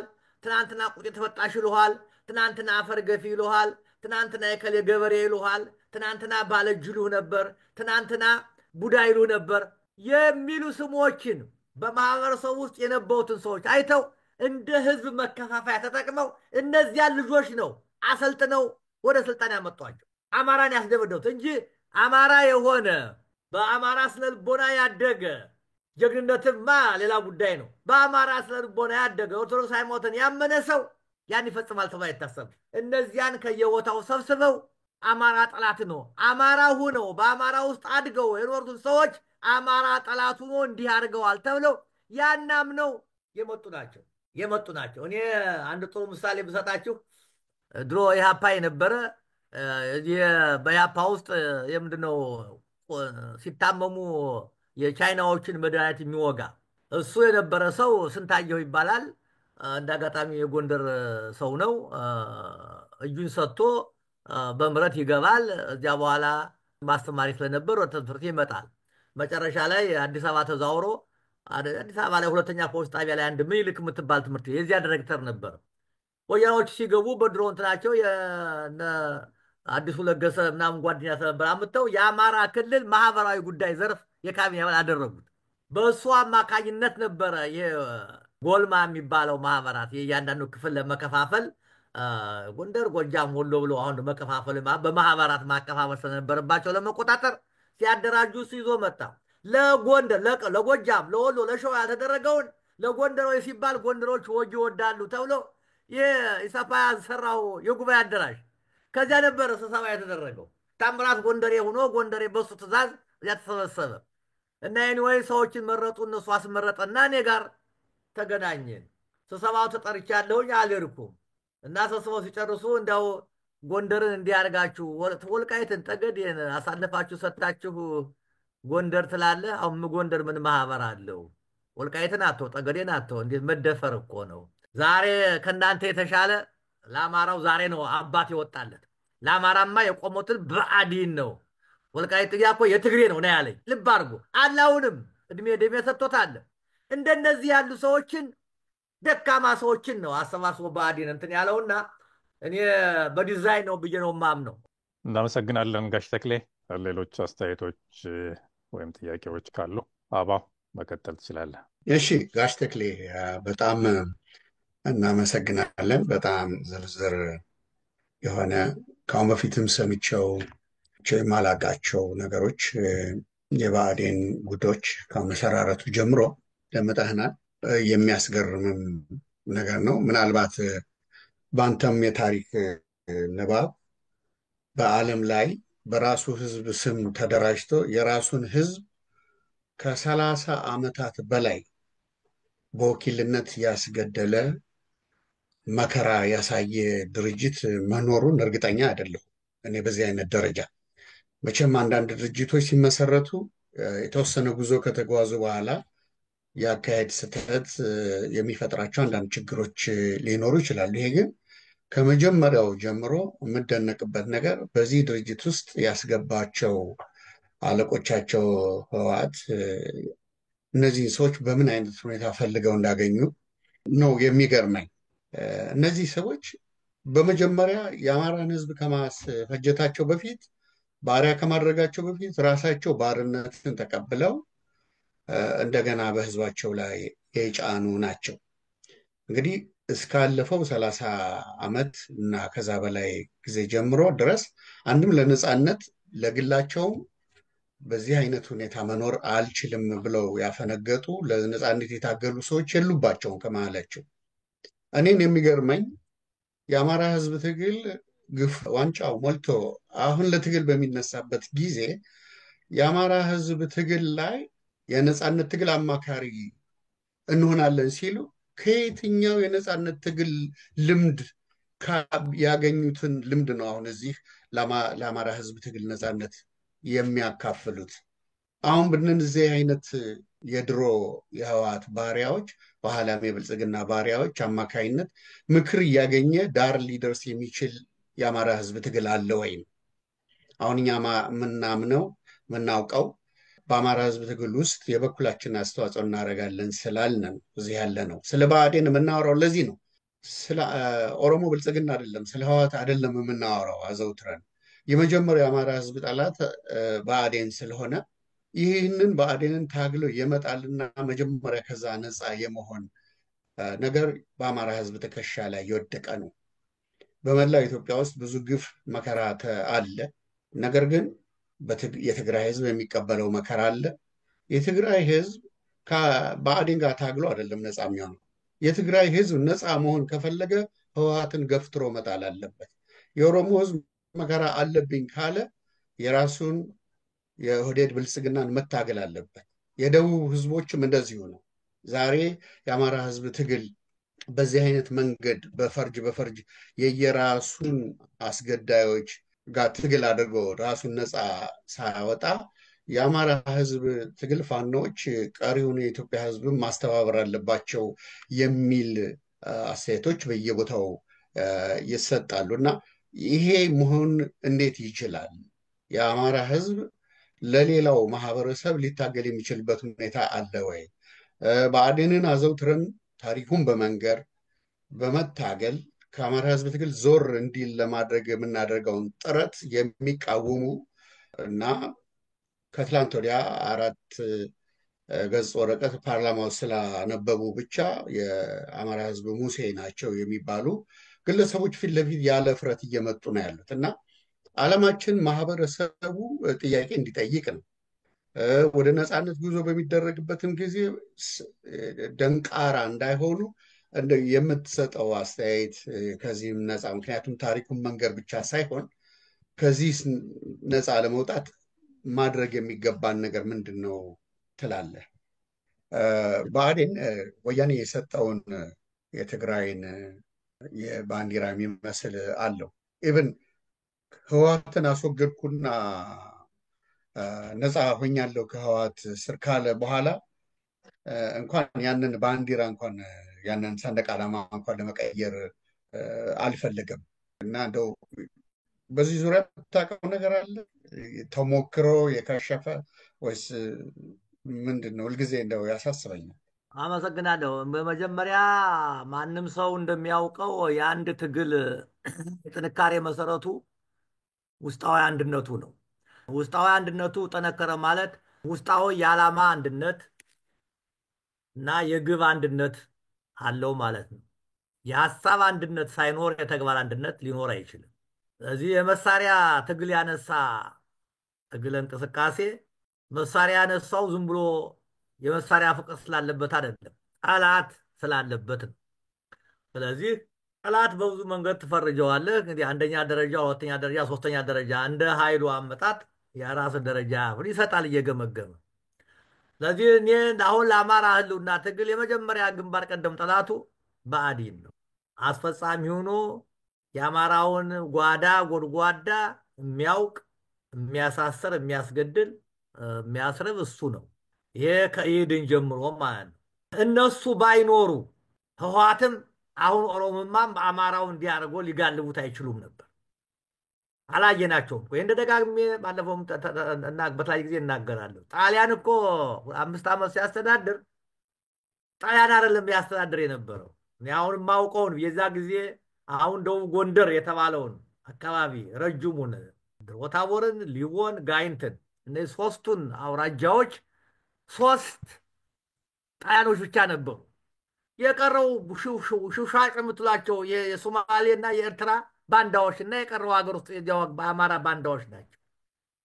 እነዚያ ባንዳዎች ባይኖሩ እነዚያ 3 ጣሊያኖች ኢትዮጵያውያንን አሁን አውራጃ ሊያስተዳድረው አይችሉም። ለዚህ አሁን አማራ አጠቃላይ ለተደረገበት ግፍና በከራ ትግሬዎችን አልወቅስም። ዓላማ ይዘው የመጡ ናቸው። ኦሮሞቹንም አልወቅስም። መጀመሪያ ለነሱ ተንበርከው ወዶ ገባ የገቡት አማራዎች ነው። ስለዚህ ለአሁኑ ትግል የሚሄደው ይህንን ለይቶ ጠላቴ ማን ነው ብሎ ዋና ጠላቱን አሁን በሬህን የሰረቀው ሰው ጋራ አብረህ ፈልገህ በሬን ታገኘዋለህ? ልታገኘው አትችልም። ስለዚህ ከብአዴን ጋር ሁነን አማራውን ነፃ እናወጣዋለን። እኔ የሚታሰብ ቅዠት ነው የምለው። ስለዚህ መደረግ ያለበት ብዙ ናቸው በቁጥር እነዚህን ሁላ እናገድላቸዋለን ወይ ነው መነሳት ያለበት። ይሄ መለየት ነው። እንደ ተሳትፏቸው ወንጀል በተሳትፎ ነው። ብአዴን የነበረውን ሁላ ህወሓት እኮ ሲገባ የደርግ ኢሰፓ ፓርቲ አባላትን አይደለም እኮ የመንግስት መዋቅር ውስጥ የነበሩት እኮ ነው ያባረረው። ጡረታ እኮ ከልክሎ ነው። 1.5 እስከ ህዝባዊ ሰራዊቱ ምናምኑ 1.5 ሚሊዮን ነበር ነው ይባል ነበር። ያን እኮ ቀምቶ ነው ለትግሬዎቹ ትግል ከጀመሩበት ከየካቲት 67 ዓመት ጀምሮ ጡረታ እንዲታሰብላቸው ሰራተኛ እንደሆኑ አድርጎ ህግ አውጥቶ እኮ ነው የያዘው። የእኛም ይህን መከተል ምን ያቅተናል? የተደረገ ነው። ማናቸው? ሁሉንም ባታረግ ተሳትፎውን መለየት ያስፈልግ ነበር ያስፈልጋልም። ይሄ ዋና ሆነው እኔ አሁን ቅድም የተረገዱን ቢሮ እጃ እናግሬዋለሁ በ2018 በዚህ ሀገር አቆጣጠር። ቅድም ወንድሜ ጋሻው ካለው ለእኔ አጥብቆ ነግሮኛል። እንደ ኢህአዲግ ያለ ድርጅት አለ ብዬ አላምንም። እኛ ስንገባ ከልባችን አይተን ነው። ኋላ እናንተ እየጮኋችሁ ኋላ ደግሞ ስናየው እየበሰልን ስንመጣ የዚህ የስልጣን ክፍፍሉ የበጀት ድልድሉ አንድ ላይ የሆነብን ጥያቄ ማንሳት ጀመርን እንጂ ከልባችን ነው የገባ ነው ያለኝ። ምንም ጥያቄ እነዚህ ያሉ ሰዎች ናቸው የማይታያቸው የጋሬ ነው እንደምታውቁት እንዲህ ተብሎ የሚሄደው በዚህም እንዳያይ እንዲያ ተብለው የተነገራቸውን ብቻ የሚሰሙ ያን የሚያደርጉ ነው የመጡት የብአዴን አመራር አባላት። እኔ ለትግሉ እንዲያው እንኳን ይሄ ይፈጸምባችሁ እንኳን ባንል ሃይማኖተኞች ነን እኛ ፍትሃዊ ነን እምንል እንኳን ብንሆን ሊመክሩን ግን አይገባም። ምን ተመክሯላቸውና የሚመክሩ አሽከርነት፣ አስገዳይነት ይሄ ነው ምክራቸው። ሌላ ምን ትናላቸው? ሊኖራቸው አይችልም። ስለዚህ ይህንን መሬት ውስጥ ያሉት ታጋዎች ናቸው ይህንን ሊያውት ምች እንግዲህ እኛ ውጭ ነው ያለ ነው። ማን እንደሚሰራ ምን እንደሚደረግ አናውቅም። እነሱ ግን አማካሪነት የሚፈለግ ከሆነ እኔ ትግሉን አላወቅነውም፣ የትግሉን መርህ አልተረዳነውም፣ ጠላትና ወዳጅ አለየንም ማለት ነው። ጠላትና ወዳጁን ያለየ ሰራዊት ጠመንጃ ሊይዝ አይገባውም። ምክንያቱም የያዘው ጥይት ነው፣ ሰው ሊገል ነው። መውጩን ነው የሚገለው፣ ወዳጁን ነው የሚገለው ማለት ነው። ስለዚህ የመጀመሪያው ጠላት ማን ነው ብሎ መለየት ነው። ዲሞክራሲያዊ ሲሆን ትግሉ ከንትን ውጭ ሲሆን ውይይት ነው፣ ክርክር ነው፣ በአጀንዳ ነው የምትወያየው። የዛ ጊዜ ያንተ መረጃ ነው የሚመጣልህ። አሁን ግን ከዚህ አልፎ በመሳሪያ ተንጠልጥሏል። መሳሪያ ደግሞ ጥላት ይለያል። ስለዚህ አሁን ጊዜ የማለው ጥላት ይህድን ብአዴን፣ አዴፓ እና ብልጽግና እያለ ስሙን እንደ እባብ ቆዳውን ሲገላበጥ የኖረ ስብስብ የአማራ ጥላት ነው። ይህንም በጥላትነት ያልፈረጀ እንቅስቃሴ እኔ ከግብ ይደርሳል ብዬ አላምንም። እንደዚህ ነው የማየው ወንድሜ ያለው። በመጀመሪያ ደረጃ እንደ አማራ ሁነው የተደራጁ አይደሉም። እንዳልኳቸው አመራሮቹ አማራ ያልሆኑ ናቸው። አማራን ተወልደው አማራ ክልል ተወልደው ያደጉትም አማራ ጠሉ ነው። ቅድም ባልኳቸው ስሞች ምክንያት እንዲህ ስንገፋ አማራው ሲገፋ ኑሯል ብለው ያሰቡ ሰዎች ናቸው። ስለዚህ በራሳቸው አስበው አውርደው ያወጡት እንትን ባንዲራ የለም። ይህንን የወጣቸው እንደው ከሁሉም ድርጅቶች የሚያስቀይም አርማ እሱ ነው። የሚገርማችሁ በጣም ነው። አርማ ነው የሚባል አይደለም ወይም ሰንደቅ ዓላማ። ይህንን ግን አዴፓ ሁነው ሳለ ሊቀይሩ ሞክረው ነበረ፣ አልተጣጣሙም። ሁሉም ከተገዥነታቸው ስላልወጡ አማራን የሚመስል ባንዲራ ለማውጣት አልሞከሩም። ስለዚህ እኔ አማራን የሚወክለው ባንዲራ አረንጓዴ፣ ቢጫ፣ ቀዩ ነው። ከዚህ ውጭ ማንኛውም ግለሰብ ቢያወጣ እንደ አማራ አስባለሁ። ይሄ ሰንደቅ ዓላማ ረጅም ታሪክ አለው። ነገራችን ላይ አንድ ታሪከ ነጠር የሚል መጽሐፍ አሁን ታትሞ ወጥቷል። ነግሬያቸዋለሁ። 1-2 ዓመት ሙሉ በዚህ በኤዲቲንግ የሰራሁት ነው። እንዴት በጣም ደስ የሚል ስራ ተሰርቷል። እና ስለ ሰንደቅ ዓላማው ታሪክ አመጣጥ፣ አዋረድ ከየት እንደቆመ የሚያሳይ ከክርስቶስ ልደት በፊት 450 ሺህ ዓመት በፊት የመጣ ሰንደቅ ዓላማ ነው። እና አባቶቻችንም የሚነግሩና ይሄ ከመሬት ከቀስተ ደመና የተሰጠን ብሎ የሚያምኑበት ነው። አፍሪካን ነፃ ያወጣ ሰንደቅ ዓላማ ነው። አፍሪካን ወክሎ ሌግ ኦፍ ኔሽን የተገኘ ሰንደቅ ዓላማ ነው። ጥቂት በነበሩት የአፍሪካ ቅኞች ዩናይትድ ኔሽን ሲመስ የመጣ አማራ ነው። ከገለልተኛ ንቅናቄ ሀገሮች ላይ የያዘ ሰንደቅ ዓላማ ነው እና ዛሬ የአፍሪካን ሀገሮች ሰንደቅ ዓላማ ስታዩት የሚያውቁ እና ይሄ ነው የኛ አርማችን ሰንደቅ ዓላማ ካልነ አረንጓዴ፣ ቢጫ፣ ቀይ ነው። እኔ በዚህ ነው ማለት እኔ የተረፈ ሊያመጡ አልችሉም። ሞክረው ነበር፣ አልተስማሙም። ሀሳብ ያለው ሰው የለም። ተላላኪ አሽከር እንጂ ሀሳብ ያለው ሰው በአድግ ውስጥ የለም። ሀሳብ ያለው ሰውማ ለምን ይላል? እየታየ እየተጻፈ እየተነገረ የዙሮ እየታው ያንን እኮ ይጠይቃል። የፈለገውን ያህል ባንዳ ቢሆን እና እነዚህ ባንዳ ናቸውና እኔ በእኔ እውቀት ሞክረው ነበረ። ታስታውስ እንደሆነ የለጣጠፉ ነበር፣ ግን አልተስማሙም። በዚያው ቀጥለዋል። አይዲያ ሀሳብ የላቸው። እንደዚያ ነው የማየው እኔ። እናመሰግናለን ጋሽ ተክሌ። አቶ እያሱ መስመር ላንተ ነው። እሺ፣ አመሰግናለሁ። አቶ ተክሌ በጣም ጥሩ አድርገው በነገሩ በሙሉ ሄደውበታል። ብዙ እኛም ያላወቅነውን ነገር ሊያስተምሩን በቅተዋል። ብአዴን ግን ምን እንደሆነና መማር ለፈለገና ማወቅ ለፈለገ ይሄ ትልቅ ትምህርት ይሆነዋል ብዬ አምናለሁ። ያም እንደሚሆን ነው። እኔ አሁን እዚህ ላይ ላነሳ የፈለግኩት ስለ ብአዴን አቶ አቻምየለህ ታምሩ በአንድ በተወሰነ ሰዓት ላይ እንትን የጠቀሳቸው ነገሮች ነበሩ እና ያንንም ሲል በዚህ መልኩ አስቀምጦት ነበረ።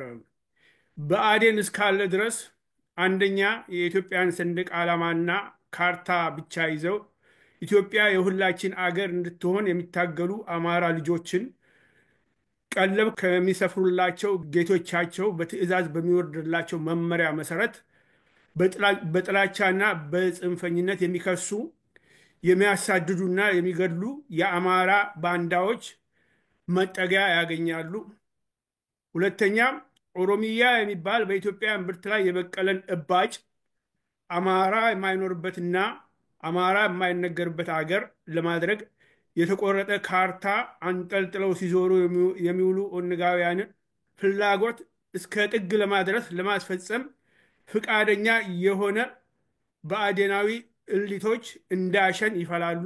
ሶስተኛ እነበረከት ስምዖን የጉዛን ሎሌዎቻቸውን ማህበር የሆነውን ነውረኛውን ድርጅት በእንደራሴነት ፈጥረው በተለይም ሰሜኑን አማራ የአማራ ክልል ላለማለት ነው እንዳይተማመንና አንድ ልብ እንዳይሆን አስልተው የዘረጉት ዛሬም እነ አብይ አህመድ እየተጠቀሙበት ያለው የቢሮክራሲና የቁጥጥር ስርዓት እንዳለ ይቀጥላል። ስለዚህ አማራ አገር አልባ የሆነው ኢትዮጵያም የአማራ መታረጃ ቄራ የሆነችው ብአዴን የሚባለው የአማራ እርግማን አማራን ለማጥፋት ባካሄደው ትግል መሆኑን ብአዴን በ1986 ዓመተ ምህረት ያሳተመውን ድርጅታዊ ፕሮግራም ልብ ይሏል። የሚያውቅና የሚጣላ ህሊና ያለው ሰው ሁሉ የኦሮሞማ ጉዳይ አስፈጻሚዎች ብአዴንና ብልጽግና የመሰሉ ባንዶችን ከአማራ ህዝብ ጫንቃ ላይ ለማስወገድ የሚቻለውን ጠጠር ሁሉ ይወርውር። አማራው እንዳይተማመንና አንድ ልብ እንዳይሆን ለማድረግ እነበረከት በአማራው መሃል የዘረጉት የቢሮክራሲና የአገዛዝ ባህል እስካልፈረሰና ብአዴን ብልጽግና የተባለው የባንዳዎች ማህበር ከአማራ ህዝብ ጫንቃ ላይ እስካልተወገደ ድረስ ኢትዮጵያ የአማራ መታረጃ ቄራ ሆና መቆጠሏ ሳይታለም የተፈታ ነው የሚለውን ይጠቀልላል። እና በዚህም እንግዲህ የምናየው ብአዴን ኖሮም እስካለም ድረስ የሚያደርገውና ምን አይነት ጉዳት አማራው ላይ ማምጣት እንደሚችል ይህንን ዝርዝር አይ ቲንክ ከ2 ዓመት በፊት ነው በዝርዝር አስቀምጦታል። አሁን ያለንበት ደረጃ እዛ ላይ ነን። ያንን ለማለት ነው። አመሰግናለሁ። እናመሰግናለን አቶ እያሱ።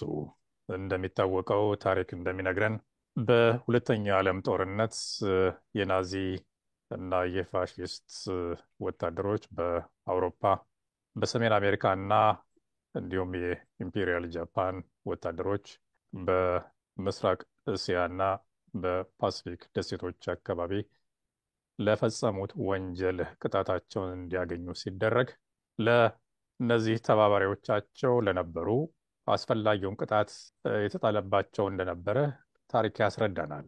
በተለይም በአውሮፓ ውስጥ በተለያዩ ሀገሮች ለጥፋቱ የአገሬው ተወላጅ ሆነው ዛሬ እና ትናንት ብአዴን በአማራ ሕዝብ ላይ እየፈጸመ ያለውን አይነት ወንጀል በዛ በጦርነቱ ወቅት በሁለተኛው ዓለም ጦርነት ከዋነኛዎቹ ጠላቶች ጋር ሆነው ለዛ ለወገናቸው መሰደድ፣ መጎሳቆል፣ ሞትና ስደት ምክንያት የሆኑ የሀገር ውስጥ ባንዳዎች ከዕድሜ ልክ እስራት እስከ ሞት ቅጣት ድረስ ተበይኖባቸዋል።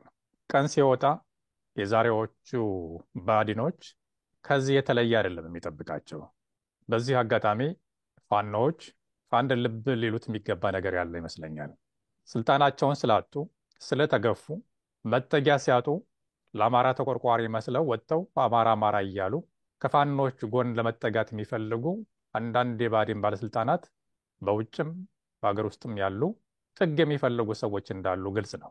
ቢችሉ ውስጥ ገብተው ለመወርወር፣ ካልቻሉ ደግሞ ራሳቸውን ከዝናቡ ለመከላከል የሚያደርጉ የእነዚህን ሰዎች እኩይ ተልእኮ ከአሁኑ ነቅተው በትግሉ ላይ ሊያደርሱት የሚችሉትን ጥፋት ታሳቢ በማድረግ በህልውና ትግሉ ውስጥ እነዚህን የማስጠጋቱን ጉዳይ ትኩረት ሰጥተው ከበር ላይ ሊመልሷቸው ይገባል።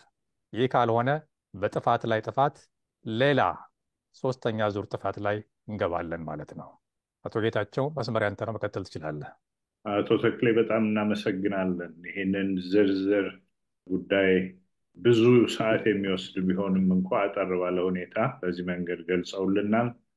ለአንዳንድ ተከታታዮችም ቢሆን ምንድን ነው ዛሬ እንዳው ስለ ብአዴን ጸረ አማራነት ማውራት የሚያስፈልገው ካሉ ጊዜው ነው ዛሬ። ምክንያቱም ብአዴን በአሁኑም ጊዜ ትልቅ የሆነ የጸረ አማራነት ስራውን እንደቀጠለ ነው።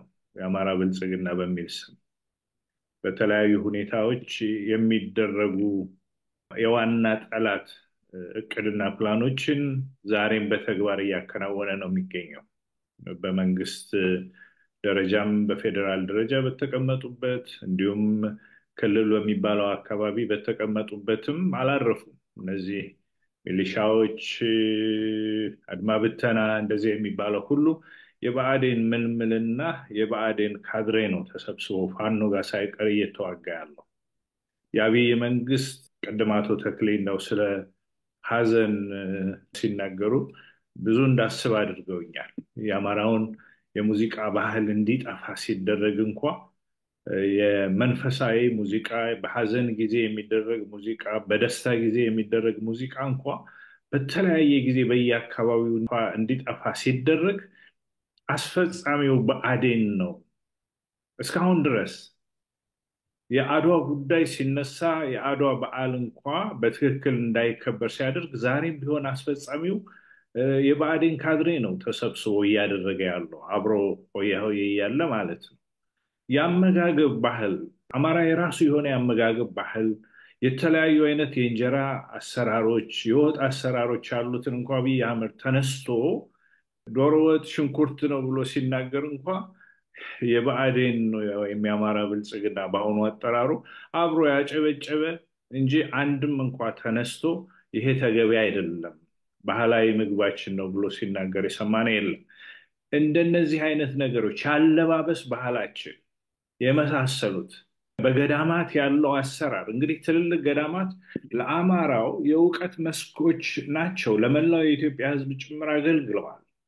የህግ ትምህርት ይሰጥባቸዋል። የፍልስፍና ትምህርት፣ የስነ መንግስት ትምህርት የሚሰጥባቸው ናቸው።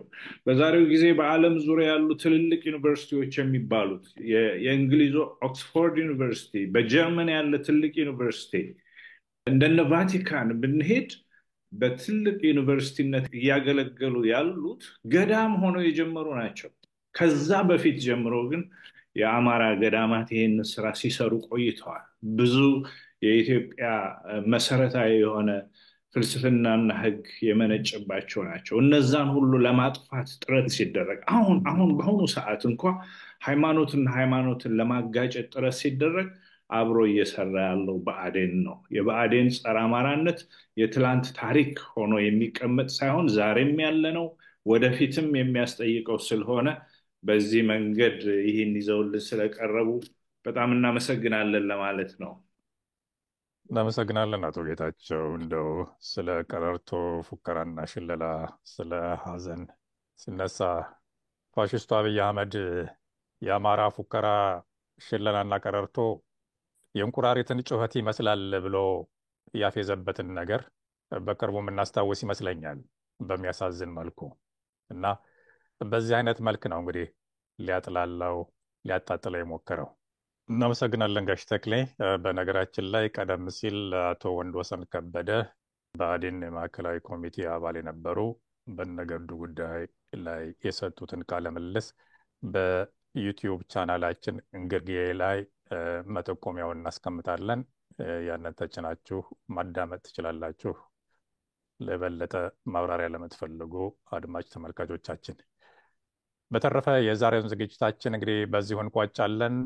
በሌላ ጊዜ በተመሳሳይ ዝግጅት መልሰን እስክንገናኝ በያላችሁበት ደህና ቆዩን።